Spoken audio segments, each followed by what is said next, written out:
Yalamni wanko dhaggeessifani mama beekumsa koo yatiruuko kana gaamjiraannu famaa walitti yaanna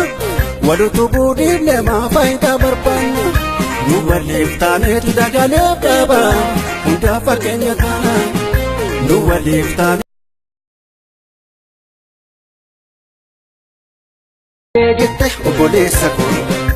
anallee kana jira keessa osoo wal taane wal kunuunfanne maa kufnee cabne itti dhabne kan darbee bifa wal gaafanne kan sichiifaa kaanutti reeganne walumaa wadhii bulaa dhaabbatu ormii gaaf rakkoo namaan dirmatu beekaaf beektota waa iddoo qabna kanaaf maal dhabne hambaa soorranna.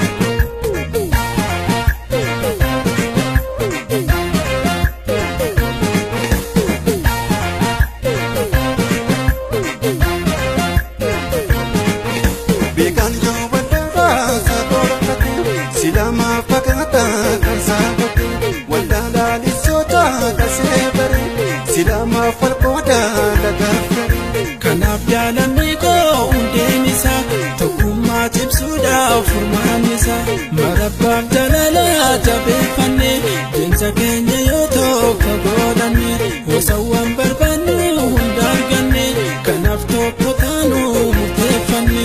tokkumma lamiko tokkumma nebote tokkumma ifa walabumma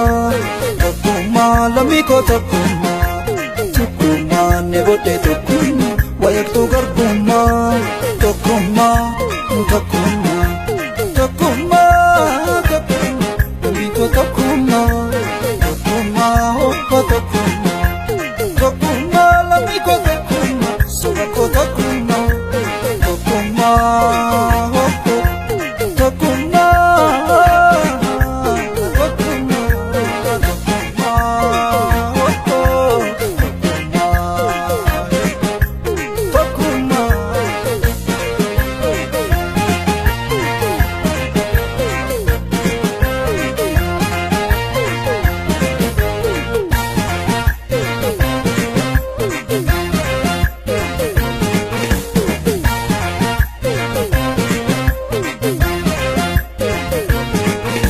Obole wanko yalamni wanko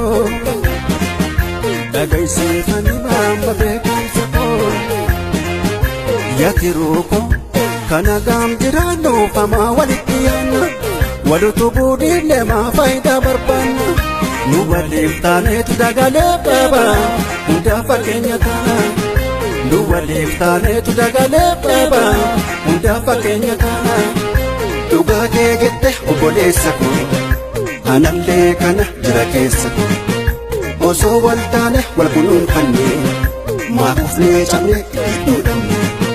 kan darbee bifa wal gaafanne